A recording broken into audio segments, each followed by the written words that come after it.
Okay, mga kaliyat. Pansit-pansit, birthday. Nulit mo. Kal.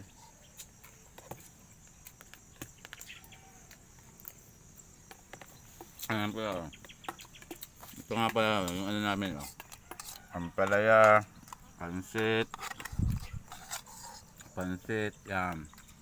Birthday na pa din po sa saka ni Joel. Tatabay pa. Binili na lang sa, ano, sa may tindahan yung pansit.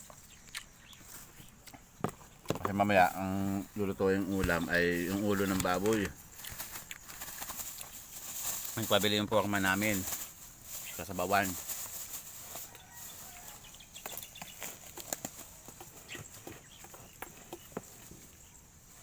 Ang palaya, hindi mapait. Nagyan na itlog.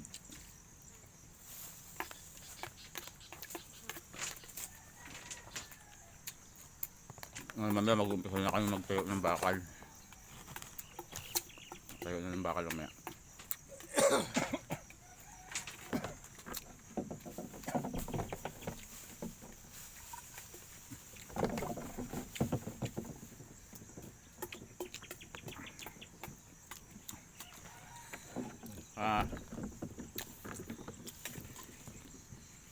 Salamat.